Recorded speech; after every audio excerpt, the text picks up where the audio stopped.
ये फौजें हिंदुस्तान का जज्बा है, जिसके इरादे फौलादी, दिल में देशभक्ति का जुनून है।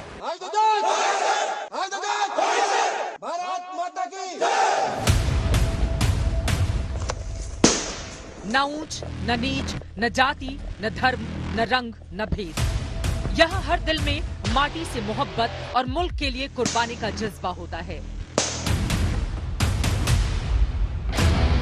और देशभक्ति का ये रास्ता कहलाता है अग्निपथ। देशभक्ति और नौजवानी के इसी जज्बे को हिंदुस्तान में अब अग्निवीर कहते हैं।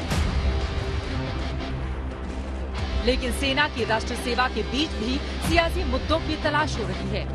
अब अफवाह उड़ाई जा रही है कि सेना में पहली बार जाति पूछकर भर्ती की जा रही है।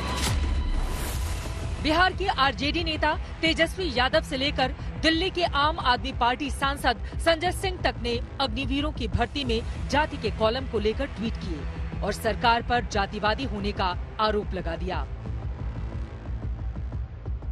मुझे सुबह एक सेना के कैप्टन का, पूर्व कैप्टन का फोन आया और उन्होंने मुझे बताया कि भाई मैं जब भर्ती हुआ तो कभी मुझसे मेरी जाति नहीं पूछी गई, मुझसे जाति का प्रमाण पत्र नहीं मांगा गया। साफ मनसा भारतीय जनता पार्टी और नरेंद्र मोदी सरकार की जातिवादी मनसा, जिसके कारण से पूरे देश में आरक्षण खत्म कर रहे हैं और इसमें भी जाति पूछकर अगर आप भर्ती करने जा रहे हैं तो कहीं ना कहीं वो मनसा उजागर होती है। देश की सुरक्षा के नाम पर अफवाह की सियासत वाले सवाल रक्षा मंत्री से भी पूछे गए तो उन्होंने व्यवस्था का इतिहास याद दिला दिया। मैं ये स्पष्ट कर देना चाहता हूं कि यह पूरी तरह अफवाह है। जो पहले व्यवस्था थी, हमारे आजादी के पहले थे, वही व्यवस्था अब तक चली आ रही है, उसमें कहीं पर कोई परिवर्तन नहीं हुआ। सेना के अधिकारियों की ओर से भी अनौपचारिक रूप से बताया गया है कि सेना में धर्म जाति का ब्यौरा लेने की परंपरा रही है, ताकि शहादत की स्थिति में अंतिम संस्कार जवान के धर्म के अनुसार धार्मिक रीति रिवाज के साथ किया जा सके। हकीकत है कि जो भारत की सेना है, इंडियन आर्मी, वो किसी भी कीमत पे धर्म के आधार पर या जाति के आधार पर रिक्रूटमेंट नहीं करती है।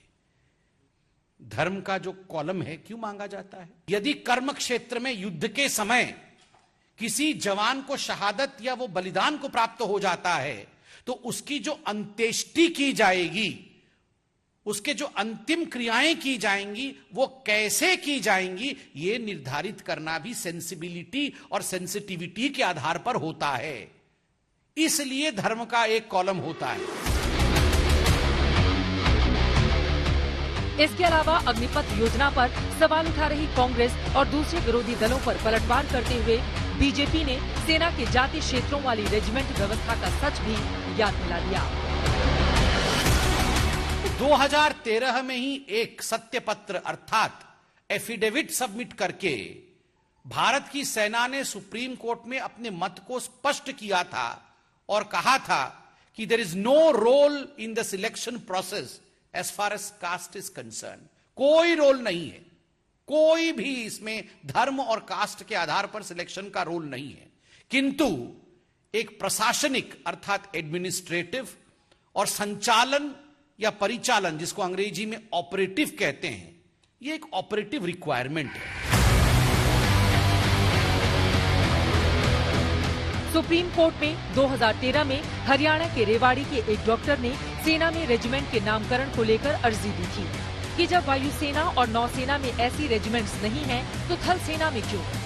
तब सेना में अदालत ने जो हलफनामा दिया था उसमें बड़ी बातें यही थी कि सेना भर्ती में जाति, धर्म, लिंग, भाषा, क्षेत्र के आधार पर कोई भेदभाव नहीं होता। क्षेत्रीयता के आधार पर मौजूद रेजिमेंट्स में भी जाति धर्म का भेदभाव नहीं होता। कुछ रेजिमेंट्स सामाजिक, भाषाई, सांस्कृतिक एकरूपता के आधार पर मौजूद हैं, जिनसे युद्ध क्षेत्र में फायदा होता है। लेकिन सारी हकीकत जानते हुए भी विपक्षी राजनीतिक दल सेना की अग्निपथ योजना को लेकर अफवाह उड़ाते रहे हैं और इसकी शुरुआत जून में योजना के ऐलान के साथ ही हो गई थी, जब बिहार, उत्तर प्रदेश से लेकर हरियाणा, पंजाब तक योजना के विरोध में प्रदर्शन कराए गए थे और योजना के विरोध में जगह जगह अदालतों में भी अर्जियां दी जा चुकी थी। सुप्रीम कोर्ट में भी अग्निपथ योजना के खिलाफ 3 अर्जियां थी। जिन पर सुनवाई करते हुए अदालत ने सभी मामले को दिल्ली हाईकोर्ट में भेज दिया है। इसके साथ ही केरल, पटना, पंजाब, हरियाणा और उत्तराखंड में दर्ज मामलों की सुनवाई भी अब सुप्रीम कोर्ट के आदेश के हिसाब से ही होगी। पंकज जैन, संजय शर्मा और मंजीत नेगी के साथ आज तक ब्यूरो।